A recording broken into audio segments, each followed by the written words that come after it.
সুপ্রিয় দর্শক, যে যেখান থেকে দেখছেন শুভেচ্ছা জানবেন। সমসাময়িক গুরুত্বপূর্ণ বিষয় নিয়ে এনটিভির আজকের আলোচনার আয়োজনের আয়নায় আমন্ত্রণ জানাচ্ছি চোখ রাখার, সাথে থাকার। আইএফআইসি ব্যাংক এই সময়ে সঙ্গে থাকছি আমি, হাসান মাহমুদ। দর্শক, আলোচনার সুবিধার্থে সংবাদের কিছু শিরোনাম জানিয়ে রাখতে চাই খুব ছোট করে। আজকের সংবাদগুলোর মধ্যে রয়েছে শিল্প খাত ও বিদ্যুৎ উৎপাদনে গ্যাসের দাম বাড়ল 33%।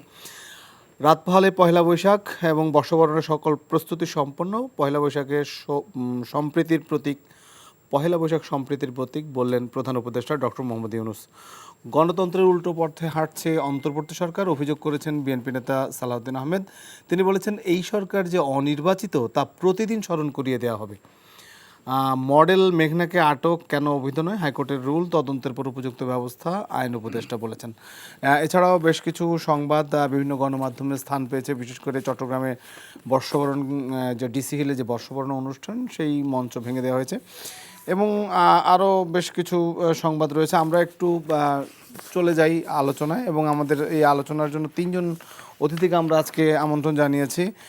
আমার বাইরে রয়েছেন আমার ডানে রয়েছেন শহীদউদ্দিন মাহমুদ স্বপন, সাধারণ সম্পাদক জাতীয় সমাজতান্ত্রিক দল জেএসডি। বাইরে রয়েছেন জনাব আবু নাসের মোহাম্মদ রহমতুল্লাহ, জাতীয় নির্বাহী কমিটির সদস্য বিএনপি। এবং সবশেষ রয়েছেন ফরিদুল হক, যুগ্ম সদস্য সচিব এনসিপি। আপনাদের তিনজনকে স্বাগত এবং শুরুতে আলোচনায় চলে যেতে চাই এবং সেই আলোচনার শুরুটা যদি এইভাবে করি যে আজকে বিএনপি নেতা সালাউদ্দিন আহমেদের একটি বক্তব্য নিশ্চয়ই এতক্ষণ শুনছিলেন, যে সংবাদে বলছিলাম, তিনি বলেছেন যে এই সরকারকে বারবার মনে করিয়ে দেওয়া হবে যে তারা অনির্বাচিত।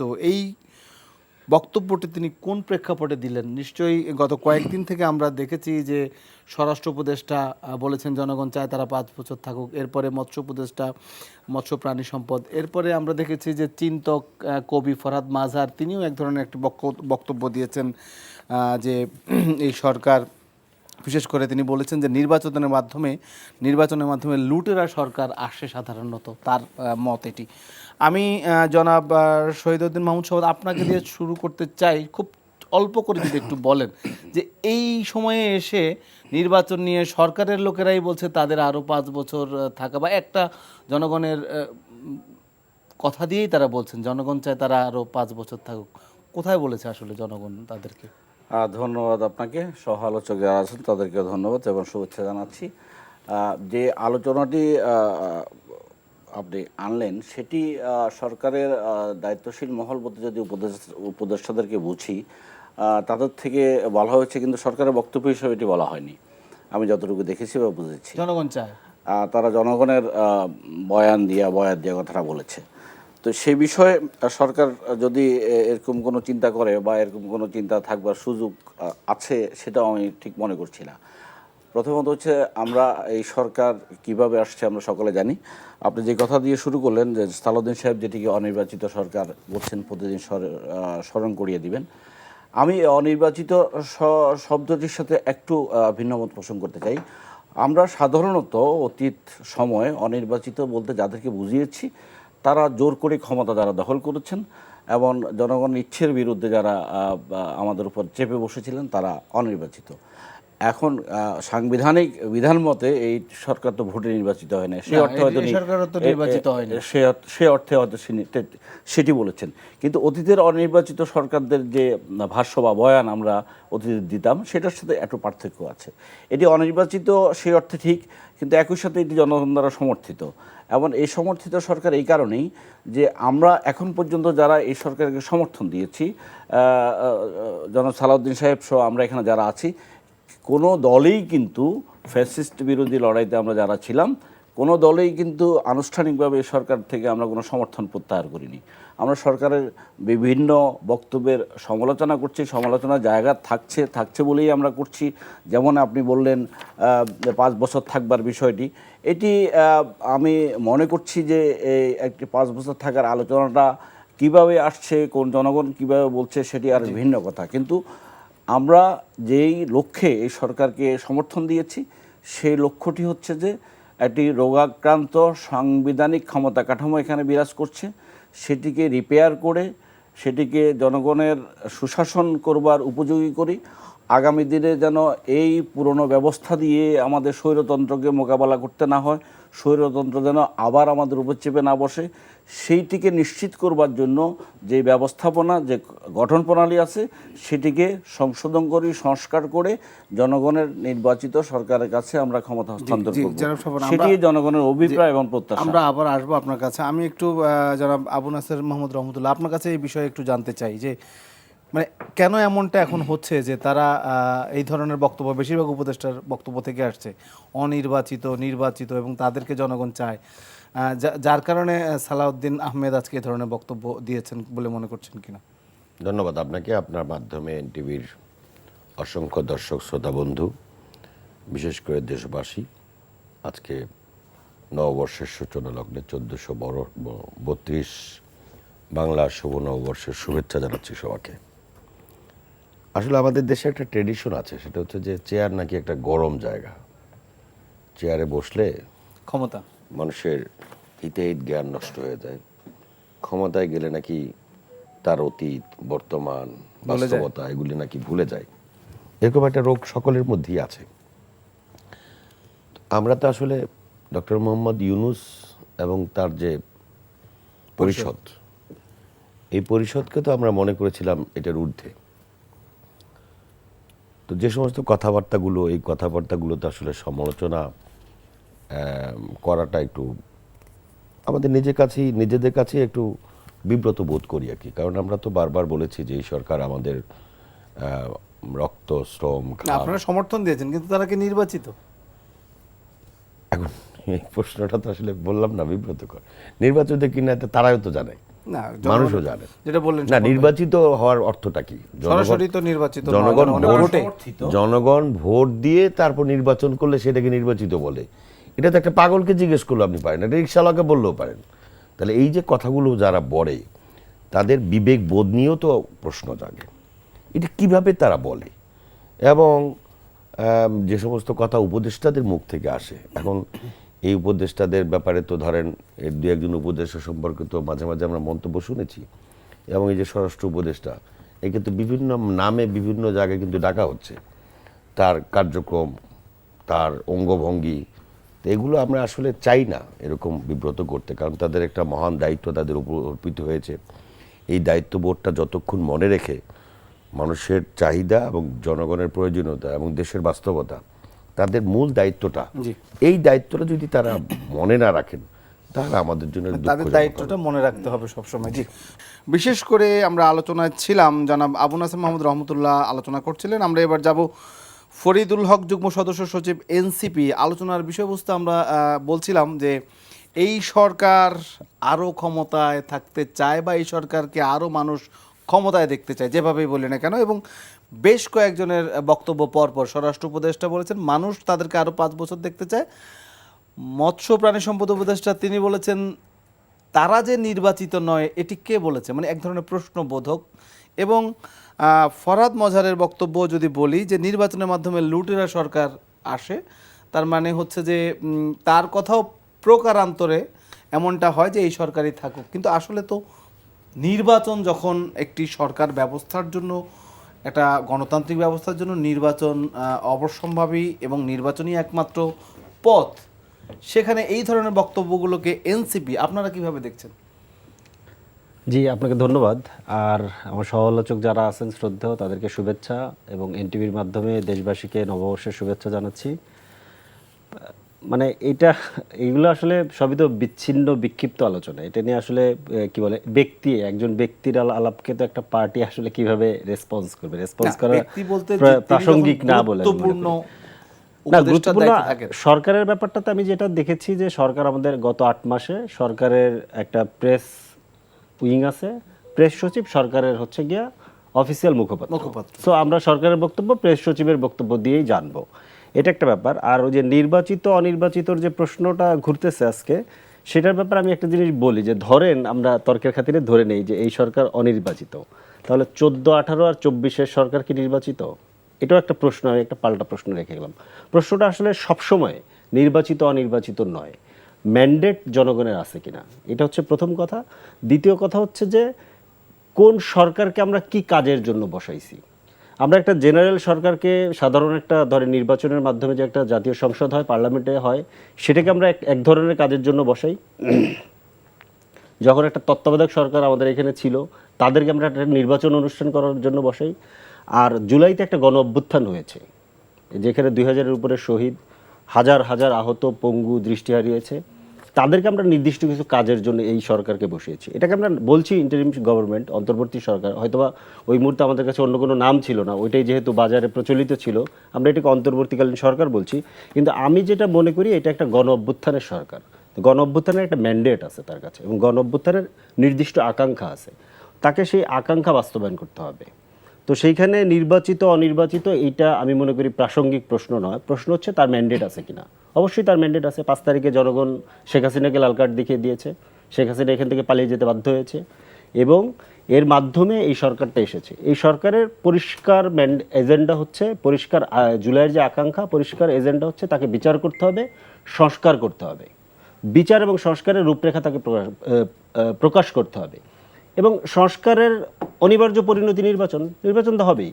তবে আমরা তো পরিষ্কারভাবে বলেছি যে সংস্কার যদি আমাদেরকে এখানে প্রধানত সংবিধান এবং সংবিধানের ক্ষমতা কাঠামোকে সংস্কার করতে হবে, তাহলে অবশ্যই আপনাকে একটা গণপরিষদ লাগবে। গণপরিষদ ছাড়া সংবিধানের ক্ষমতা কাঠামোকে আপনি চেঞ্জ করতে পারবেন না। সেই কারণে গণপরিষদ এবং জাতীয় সংসদ নির্বাচন আমরা একসাথে চেয়েছি। আমাদের দাবি এটা পরিষ্কার। সেটা আপনারা জমা দিয়েছেন সংস্কার প্রস্তাব আপনারা। কিন্তু আপনাদের আমি যদি আপনার কাছে একটু জানতে চাই, ফরিদুল হকের বক্তব্য অনুযায়ী তিনি বলেছেন যে ম্যান্ডেট রয়েছে, এই সরকারের ম্যান্ডেট রয়েছে, কিন্তু সেই ম্যান্ডেটটা তো একটা নির্বাচনের ব্যবস্থা করার জন্যই, একটা সুন্দর নির্বাচনের ব্যবস্থার মধ্য দিয়ে গণতান্ত্রিক অবস্থায় ফিরিয়ে দিয়ে এই সরকার বিদায় নেবে। কিন্তু সেই মুহূর্তে যখন পথ চলছে, এর মাঝখানে সরকার কিন্তু ঘোষণাও দিয়েছে এই মেয়াদের শেষে কিংবা আগামী বছরের 26-এর মাঝামাঝিতে নির্বাচন হবে। কিন্তু মাঝখানে যখন উপদেষ্টারা এই ধরনের বক্তব্য দেন, কিংবা যদি আমি বলি যে স্বরাষ্ট্র উপদেষ্টার বক্তব্য, মৎস্য প্রাণী সম্পদ উপদেষ্টার বক্তব্য এবং ফরহাদ মাজারের বক্তব্য, এবং পাশাপাশি আরও একটা যদি যোগ করতে চাই, সার্জিস আলম যেটি বলছিলেন তার একটি বক্তব্য যে প্রধানমন্ত্রী হিসেবে দেখতে চায় ডক্টর ইউনূসকে, এ ধরনের একটি কাছাকাছি বক্তব্য তিনি দিয়েছেন। এই সব বক্তব্যগুলোকে কি আপনি কোনো যোগসূত্র পাচ্ছেন? ম্যান্ডেটের কথা আপনি নিজেই বলেছেন যে সরকারের পক্ষ থেকে পরিষ্কারভাবে বলা হয়েছে যে ডিসেম্বর থেকে জুনের মধ্যে নির্বাচনটা হবে। ফরিদ যে কথাটা বলবার চেষ্টা করেছে সেটি আমি সহমত, এটুকু অংশ বলতে চাই।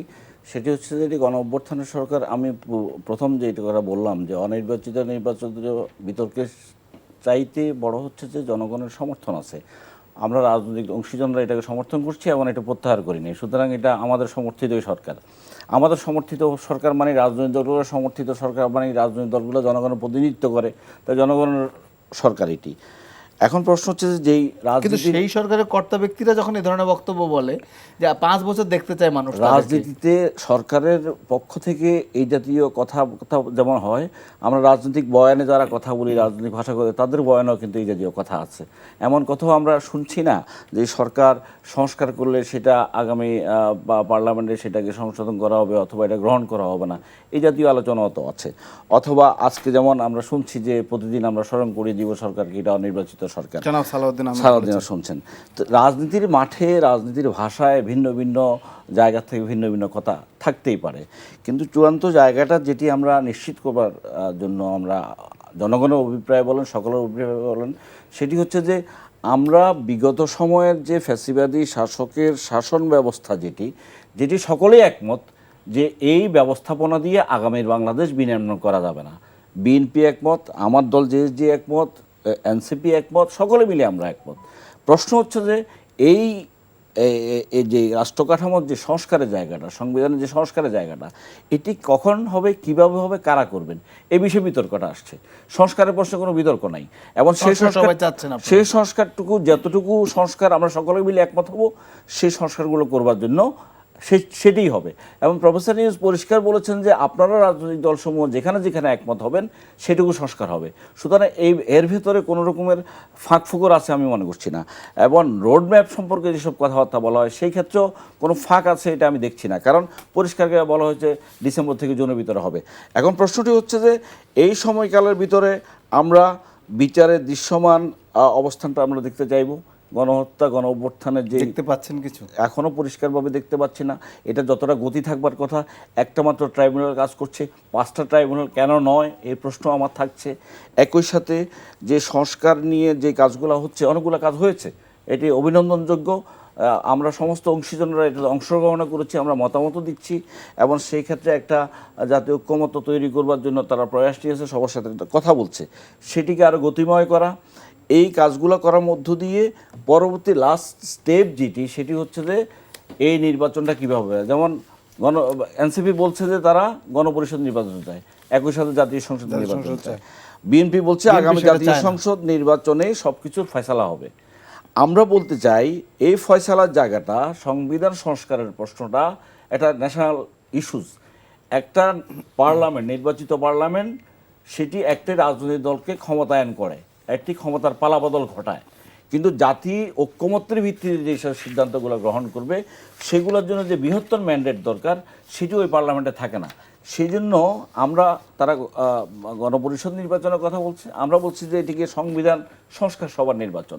একই সাথে জাতিকে নির্বাচনকে বিলম্বিত করা না, জাতির আর্থিক সাশ্রয় করা, সব কিছু মিলিয়ে একই নির্বাচনটি হবে, যেটি সংস্কার সভার নির্বাচন হিসেবে অভিহিত হবে। এই জন্য এই যে এটার যে সাংবিধানিক বৈধতার চ্যালেঞ্জ হতে পারে ভবিষ্যতে এবং আইনের দিক থেকে চ্যালেঞ্জ হতে পারে, সেটির থেকে রক্ষা করবার জন্য আপনার সংবিধান সংস্কার সভার নির্বাচন দিয়ে এবং জাতীয় সংসদ নির্বাচন একসাথে করার মধ্য দিয়ে নির্দিষ্ট সময় যে সংবিধান সংস্কারের বিষয়গুলো আমরা একমত থাকবো সকলেই, বিএনপি সহ এনসিপি সহ সকল দল, সেগুলোকে সংশোধন করে ফেলবে।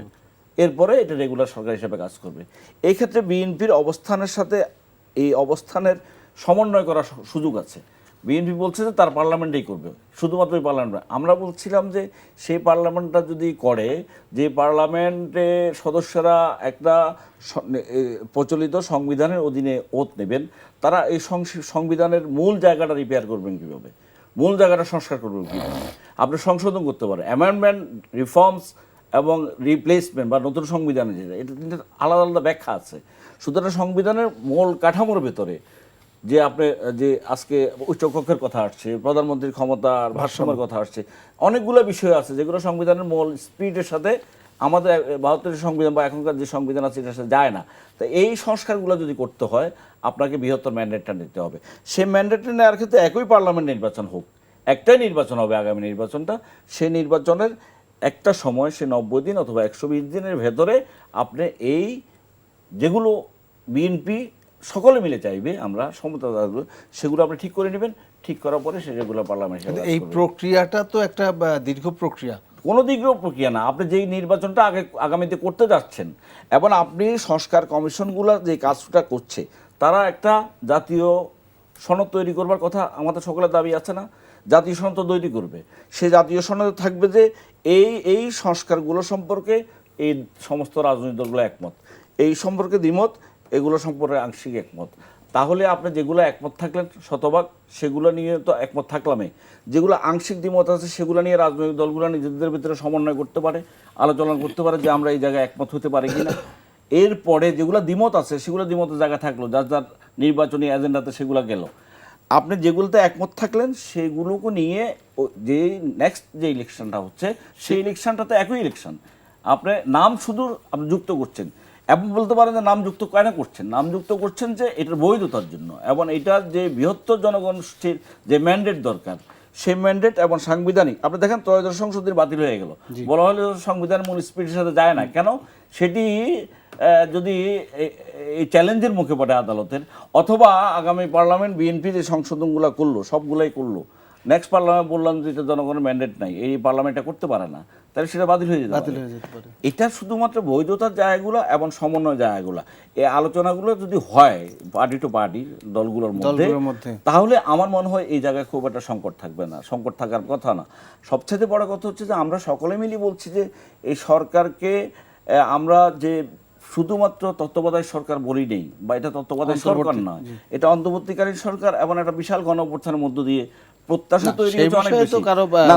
না, সেই যে শুধু একটা নির্বাচন গণতন্ত্রের পথে যাত্রা করবার জন্য প্রথম শর্ত, কোনো সন্দেহ নেই, কিন্তু একমাত্র শর্ত নয়, এর পাশে অনেকগুলো শর্ত যুক্ত হয়েছে। কেন?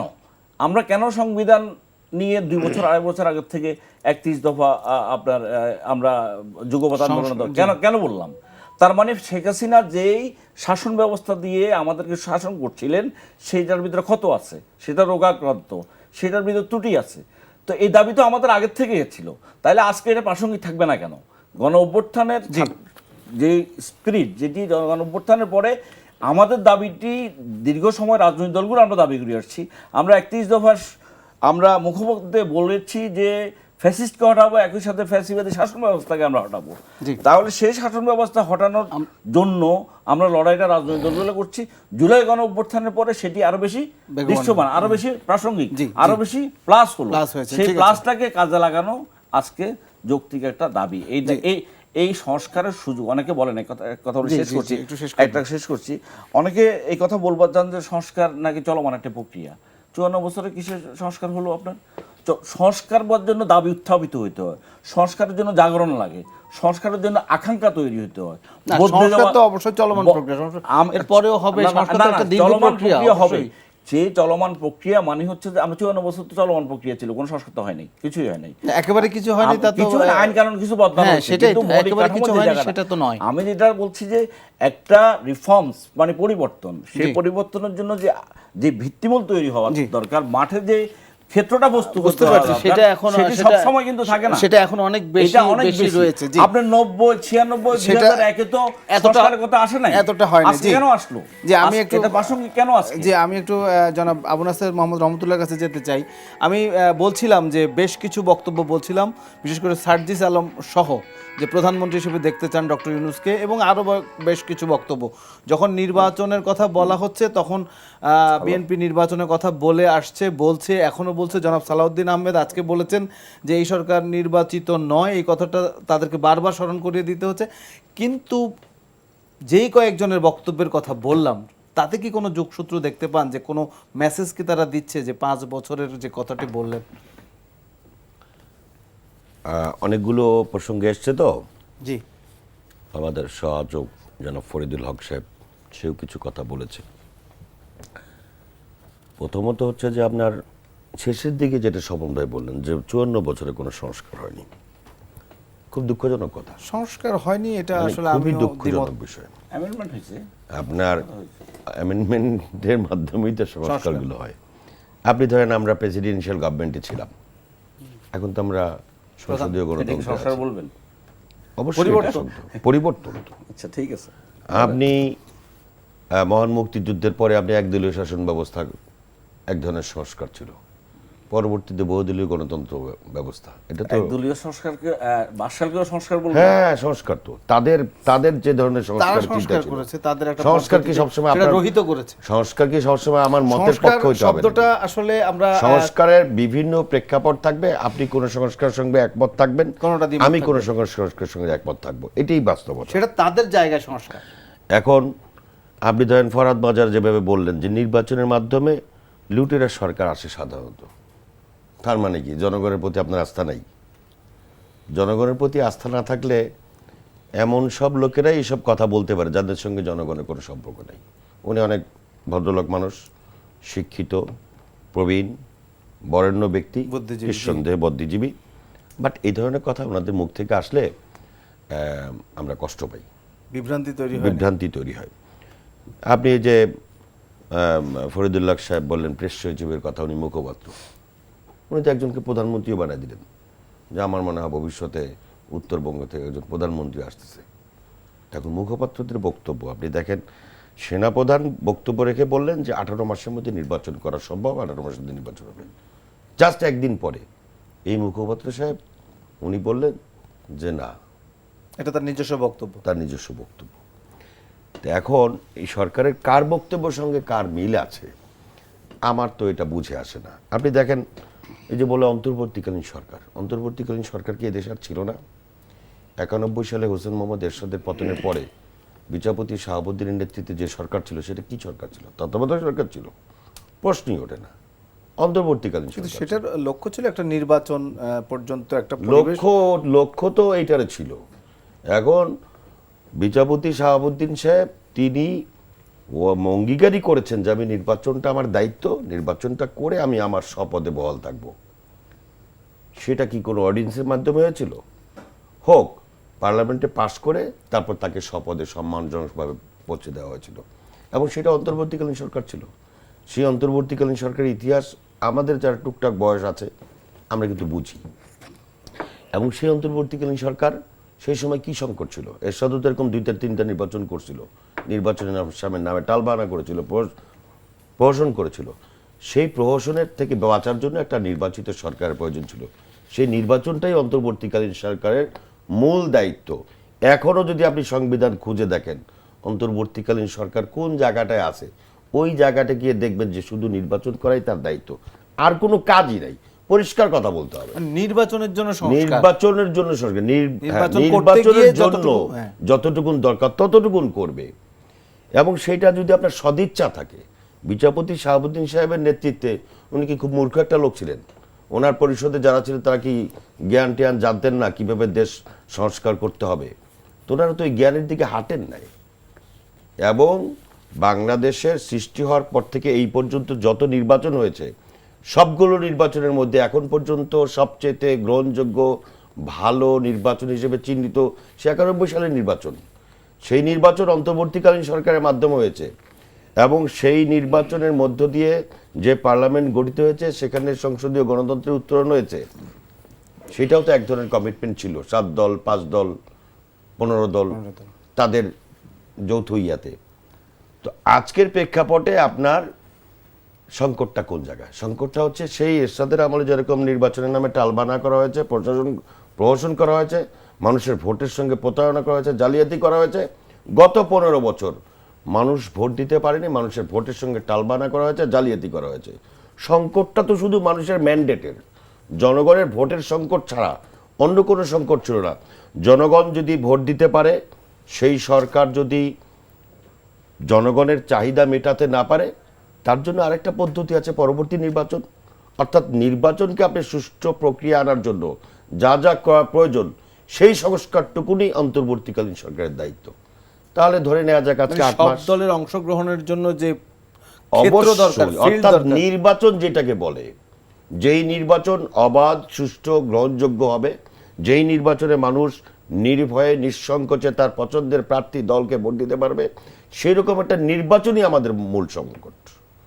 এই আশেপাশে কথাবার্তা বলে লাভ নেই, এতদিন তো বিভিন্নভাবে বলেছি। পরিষ্কার বক্তব্য হচ্ছে নির্বাচন এবং মানুষের ভোটের সংকট ছাড়া অন্য কোনো সংকট এই সরকার কেন, অন্য কোনো সরকারের কোনো দায়িত্ব নেই।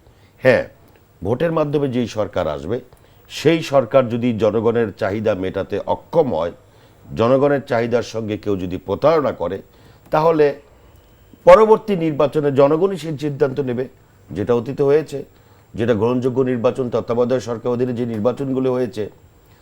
এখন আপনার এই যে এত কথা বলতেছি আমরা, কিন্তু জনাব রহমতুল্লাহ, আমার বক্তব্য, আমার জানতে চাওয়া হচ্ছে যে প্রধান উপদেষ্টাও বলেছেন একটা নির্বাচন দেওয়া হবে, কিন্তু তার এই পর্যন্ত আমরা দেখেছি যে সবই ঠিক ছিল, কিন্তু এই সময়ের মধ্যে এসে গত কয়েকদিনের মধ্যে সবার 4-5 জনের যে বক্তব্যের কথা বলছি, মানে এই ধরনের বক্তব্য একজন প্রধান উপদেষ্টা, আমি তো এখনো মনে করি প্রধান উপদেষ্টার মধ্যে, বড় এই ধরনের বক্তব্য আমি আসে কেন? তো এখনো যার মনে কারণে করি, সালাউদ্দিন আহমেদ একটা বক্তব্য দিয়েছেন। আমি তো এখনো মনে করি প্রধান উপদেষ্টার মধ্যে এত গোঁজামিল নাই। উনি চাচ্ছেন, আমরাও চাচ্ছি, উনি আমাদের জাতীয় মর্যাদার প্রতীক। ওনার সম্মান মর্যাদার হানি হোক সেটা কিন্তু আমরা কেউ চাই না, আমি বিশ্বাস করি উনিও চান না। কিন্তু ওনার আশেপাশের কিছু লোকজন এগুলিকে বিভিন্ন ভাষা আখ্যায়িত করে অনেক মানুষ, সাধারণ মানুষ, যেটা এখানে আমার পক্ষে করা সম্ভব না। যদি কেউ বলে যে কোথায় অনির্বাচিত সরকার, এটা হাসিনার স্টাইলে কথাবার্তা হলো। যদি কেউ মনে করে যে মানুষ চাচ্ছে, এটা তো হাসিনার মন্ত্রিসভার সদস্য এরকম করেই বলতো যে জনগণ চায়, জনগণ চায়, জনগণ চায় বলে তো যা ইচ্ছা তাই করলো। তো জনগণ কি চায় সেটা কিন্তু 5ই আগস্টের আগে দীর্ঘ 15 বছরের আন্দোলন সংগ্রামের পরে 5ই আগস্টের গণ অভ্যুত্থানের মধ্য দিয়ে প্রমাণ হয়ে গেছে, যেটা আমরা বারবার বলে আসছি যে গণ অভ্যুত্থানের মধ্যে সরকারের বিদায় হবে এবং সরকার পালানোর জায়গা পাবে না। ঠিক তাই তো হয়েছে।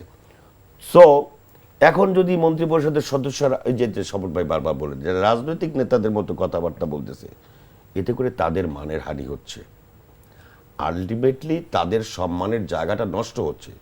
তারা যদি এটা রিয়েলাইজেশন করতে ভুল করেন, তারা যদি এটা বুঝতে ভুল করেন, তাহলে জাতি হিসেবে আমাদের দুর্ভাগ্য।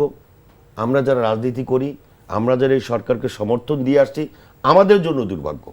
অর্থাৎ যত তাড়াতাড়ি তারা এটা বুঝতে পারবেন যে তাদের দায়িত্ব একটি সুষ্ঠু গ্রহণযোগ্য নির্বাচন ছাড়া আশেপাশে এই যে গণপরিষদ এইটা সেটা যা যা বলে এগুলি ভোকাস গল্প। হ্যাঁ, আজকে দেখলাম একজন এনসিপির এক নেতা কুমিল্লার ইয়াতে, ওই যে আপনার কি বলে, সিভিল সার্জনের অফিসে নিচে পিছনে লেখা সিভিল সার্জন কার্যালয় কুমিল্লা, সেইখানে সে ভাষণ দিচ্ছে, বললো যে এগুলি করার আগে কোনো নির্বাচন হবে না। আর ভাই, সিভিল সার্জন অফিসে আপনার কাজ কি? আপনি একটা রাজনৈতিক দলের কর্মী নেতা, আপনি সিভিল সার্জন কুমিল্লা লেখা, সেইখানে আপনি কিসের ভাষণ দিচ্ছেন? আপনি কি সরকারি দলের লোক নাকি? আরেকজন বলতেছেন যে ডক্টর মোহাম্মদ ইউনূসকে 5 বছরের জন্য প্রধানমন্ত্রী দেখতে চায়।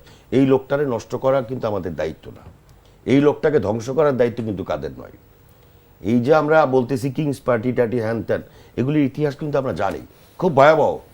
এতে করে আমাদের ভবিষ্যতে আমাদের যে গণতন্ত্রের পথে আমরা হাঁটছি এটাকে বাধাগ্রস্ত করবে। এবং এই আশেপাশে ডাইনে বামে এই সমস্ত কথাবার্তা বলা, এগুলো যদি বন্ধ না করি, ফ্যাসিবাদ উৎসাহিত হবে। এবং ফ্যাসিবাদের ভাষায়, ফ্যাসিবাদে এক ভাষায় কথা বলতো, এখন অন্যরা অন্য ভাষায় কথা বলতেছেন। জনগণের নির্বাচনকে যারা ভয় পায়, জনগণের নির্বাচন ছাড়া যদি কোনো বিষয়ে কথা বলে, সেটাই ফ্যাসিবাদ। আচ্ছা, ফ্যাসিবাদ শুধু হাসিনা না, জি। ফ্যাসিবাদ যদি আওয়ামী লীগ না, আজকে বিএনপিও যদি জনগণের রায়ের ছাড়া, জনগণের ভোট ছাড়া কোনো কথা বলে, বিএনপিও ভোটের ফ্যাসিবাদের দোষ হিসেবে চিহ্নিত হবে। জনগণ তাদেরকে ফ্যাসিবাদ বলবে। আমি অন্য কারো নাম নাই বললাম, আমি আমার দলের কথা বললাম।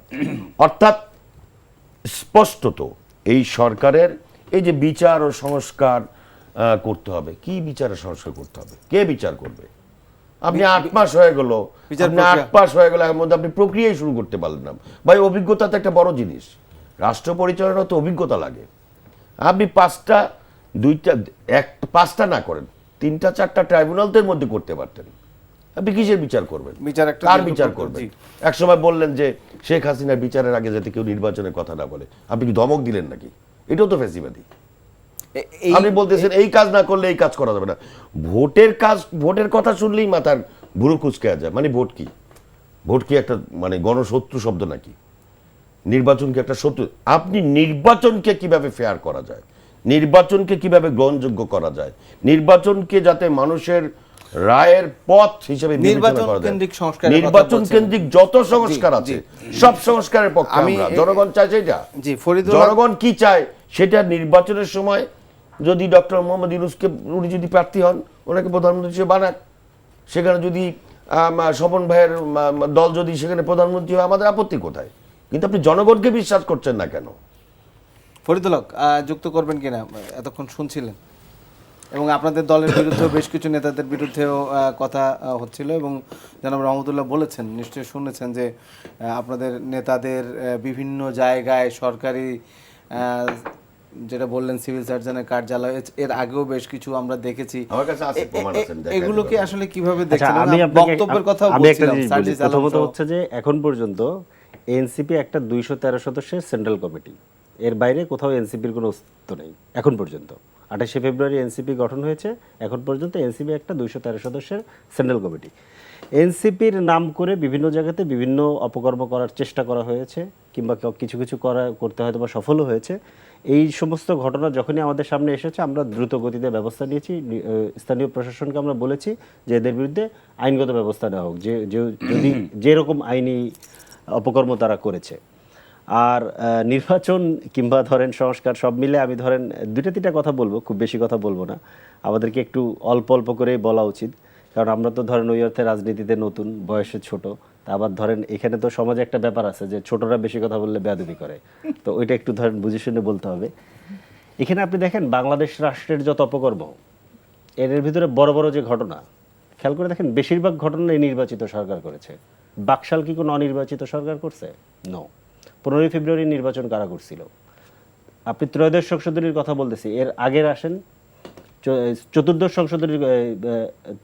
সংশোধনীর কথা আমরা বলতেছি, যেটা দিয়ে 11 সালে তত্ত্বাবধায়ক সরকার ব্যবস্থা বাতিল করা হলো। তো ত্রয়োদশ সংশোধনী যে করা হলো, এটা কি করা হলো? তত্ত্বাবধায়ক সরকারকে কুক্ষিগত করার চেষ্টা করা হলো।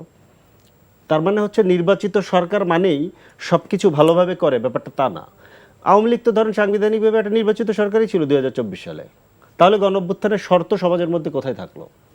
তার মানে হচ্ছে আমাদের সিস্টেমের মধ্যে এমন কিছু গলদ আছে যেটা শুধু নির্বাচিত সরকার দিয়েই হচ্ছে না।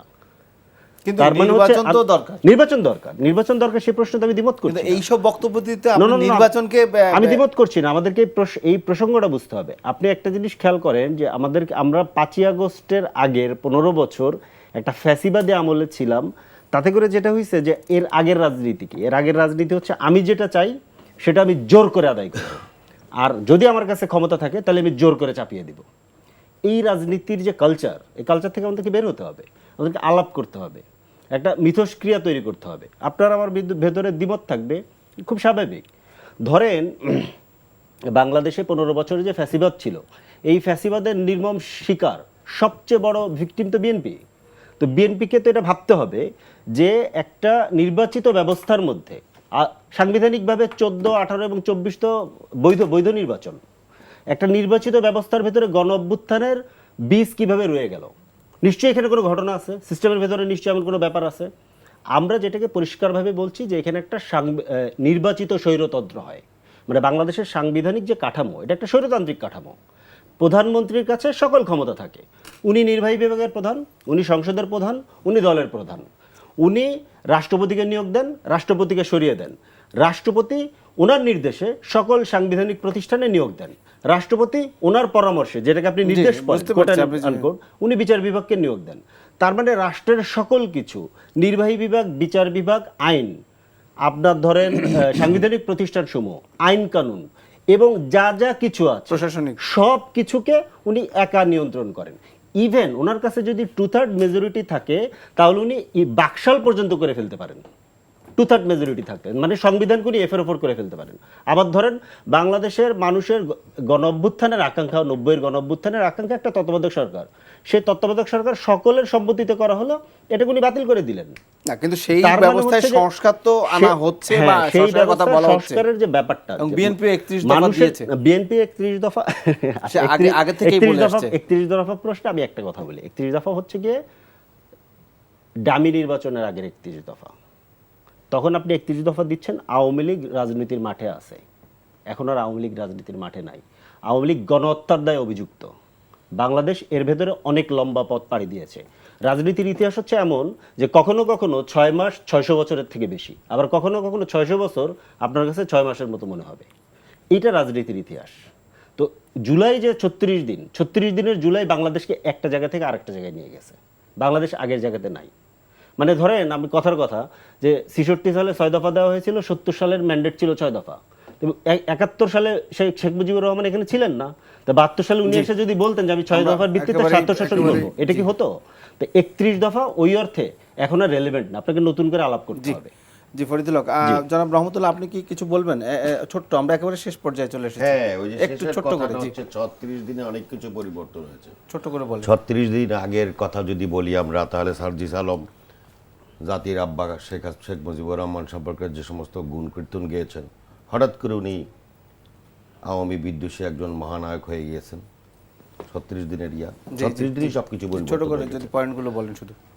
এই যে বারবার বলা হচ্ছে যে নির্বাচনের সময় এটা হওয়ার কথা, এটা হওয়ার কথা, নির্বাচনের সময় একটা নির্বাচনী ম্যানিফেস্টো ঘোষণা করা হয় জাতির সামনে। প্রত্যেকটা রাজনৈতিক দল তার আদর্শ, উদ্দেশ্য, উনি কি করবেন নির্বাচনী ইশতেহার ঘোষণা করে। সেই ইশতেহারের আলোকে জনগণ ভোট দেয়, ভোটের সুযোগটা। বারবার 24 আর 18 নির্বাচনে করা বলছে, 24-18 কি নির্বাচন হয়েছে? সেই নির্বাচনী ব্যবস্থাকে অটুট করবার জন্য, নির্বাচনী ব্যবস্থাকে সঠিক করবার জন্য যা যা করা প্রয়োজন, তার বাইরে তো আমরা কোনো কিছু বলি না। সেটা করার জন্য তো এতদিন লাগার কথা না, সেটা তো শাহাবুদ্দিন সাহেব দেখিয়ে দিয়েছেন। স্পষ্ট আপনার শাহাবুদ্দিন সাহেব 3 মাসের মধ্যে একটা গ্রহণযোগ্য নির্বাচন করে দেখিয়েছেন। অতএব এটার জন্য তো 8 মাস লাগার কথা না। অর্থাৎ এটা উদ্দেশ্য প্রণোদিত। এবং এই যে আপনার 24-18 কোনো নির্বাচন ছিল না, এখন উনি বলতেছেন যে আমাদের 213 জনের সদস্য, ওই বলছে 213 সদস্য। এখন তার শাখা প্রশাখা করার জন্য আমার যদি টাইম দরকার হয়, সেটা যদি সংস্কারের অংশ হয়ে থাকে, আমি বিনয়ের সাথে বলবো যে এটা একটা ফাইজলামি এবং এটা মারাত্মক বন্ধ রকম করা করতে হবে দরকার। না। এগুলি বন্ধ করা উচিত। আমরা রাজনীতিতে নতুন আসছি, এখন আমরা রাজনীতিতে শেখার জন্য, এটা আমার একটা সংস্কারের অবস্থা, এগুলি বাদ দিতে হবে। জি, আমি আপনার বক্তব্য স্পষ্ট। স্বপন ভাই, আপনার যদি এই বিষয়ে দুই একটা কথা বলার থাকে, একেবারে শেষ পর্যায়ে আছে, আপনাকে খুব বেশি সময় দিতে পারবো না। না, ছোট, নির্বাচন point আকারে। প্রলম্বিত করবার জন্য কোনো প্রয়াসকে কেউ সমর্থন করবার সমর্থন কথা না। করে না, আমরা নিশ্চয়ই। সমর্থন করছি না। আমি একটা কথা বলতে চাই, সেটি হচ্ছে যে রহমতুল্লাহ ভাই যেটি বললেন যে রাষ্ট্রপতি থেকে প্রধানমন্ত্রী হয়েছে, এটি সংস্কার। আমরা 72 সালে বঙ্গবন্ধু শেখ মুজিবুর রহমানের যে ক্ষমতা প্রধানমন্ত্রী ছিল, কোনো রাষ্ট্রপতি যখন ট্রান্সফার শিফটেড হলো রাষ্ট্রপতি ব্যবস্থায়, সেই ক্ষমতা কি পরিবর্তন হয়েছে? আবার পরে প্রধানমন্ত্রীর কাছে যখন ক্ষমতা আপনি আসলো, যতদিন বঙ্গবন্ধু বলবেন অতদিন পর্যন্ত এগুলো আমি কোনো কথা সমাধান শেষ হবে করি না। না, আমি বঙ্গবন্ধু বলি, আমি বলবো না কেন। না, বিষয়টা আমি হচ্ছে যে বলছি যে সংস্কারের ক্ষেত্রে আমি বলছি যে প্রধানমন্ত্রীর হাতে এবং রাষ্ট্রপতির হাতে এই 54 বছর পর্যন্ত যারা যখন রাষ্ট্রপতি পদ্ধতি ছিল, প্রধানমন্ত্রী পদ্ধতি ছিল, প্রত্যেকেই কিন্তু 72 সালে সেই ক্ষমতাটা ভোগ করেছে। 1 ইঞ্চিও রদবদল হয়নি, এবং আগামী দিনেও প্রচলিত এই ব্যবস্থা বহাল থাকলে সেটিই ভোগ করবে। সেটি বঙ্গবন্ধু হচ্ছে যে বাকশাল এই কায়েমের জায়গায়। পরে শোভন ভাই তাকে বঙ্গবঙ্গবন্ধু বলা অন্যায়। সেটা আরেক কথা, সেটা আরেক কথা না। সেটা আরেক কথা। আমি তো- আপনারা এই জায়গা থেকে না, না, আসেন না, আগে। না, সেটা শেষ আরেক করবো। কথা। কিন্তু আমি তো শেষ করতে হবে। আপনি এখনো বঙ্গবন্ধু বললে- বাকশাল বাংলাদেশের আর প্রথম- সংস্কারের এখনো ক্ষেত্রে বঙ্গবন্ধু- উনি যেটা বলছে, সংস্কার এখন যদি আসলে আপনারা বঙ্গবন্ধু কোনো বলেন, পরিবর্তন, ওই সংস্কার এই আমাদের আমরা দরকার না, নেই। না, আমার বঙ্গবন্ধু সংস্কার করার দরকার নাই। সংস্কারের কথা এটি বলছি। বঙ্গবন্ধু তো সংস্কারের বিষয় না, সেটা আরেক বিষয়। শেখ মুজিবুর রহমান এটাও সংস্কারের- সংস্কার করতে হবে। সেটা সংস্কারের বিষয় না। উনি বলছেন নির্বাচনে একমাত্র কাজ। আজকে আপনার না, আমরা আমি একটা মিনিট বলি। জি, জি, সালাউদ্দিন ভাই কি বলছেন? আমাদের সংবিধান যেটা রোগাক্রান্ত হয়েছে, সেই সংবিধান যথাযথ সংস্কারের মধ্য দিয়ে, অধিকতর সংস্কারের মধ্য দিয়ে, সংশোধনের মধ্য দিয়ে, রাষ্ট্র কাঠামো সংশোধনের মধ্য দিয়ে একটা শক্তিশালী গণতান্ত্রিক রাষ্ট্র তৈরি করতে হবে। তার মানে হচ্ছে নির্বাচন এবং সংস্কারকে মুখোমুখি করাটা ঠিক হবে না, ঠিক এটা হবে না, বলতে জি, চাচ্ছি। এটাই আপনার বক্তব্য এই নির্বাচন স্পষ্ট। আমাদের দরকার, নির্বাচন এবং গণতন্ত্রের সংস্কার পথে যেতে মুখোমুখি হলে করা যেতে যাবে না। হবে, সাথে সংস্কারটাকে যে সঙ্গে আপনাদের রাখতে হবে। তিনজনকেই সংস্কার অসংখ্য চাই ধন্যবাদ আমরা। আজকের এই অনুষ্ঠানে আসার জন্য। উনি তো পরিষ্কার দর্শক, বলছেন এই ছিল সংবিধান আজকের সংস্কার আয়োজনে কথা। আমাদের আপনি আজকে এই আলোচনার সারবস্তু। এ থেকে প্রাপ্ত কিছু ভালো কিছু যুক্ত হোক, খোলা থাকুক সত্যের চোখ। সবাই ভালো থাকবেন, শুভরাত্রি।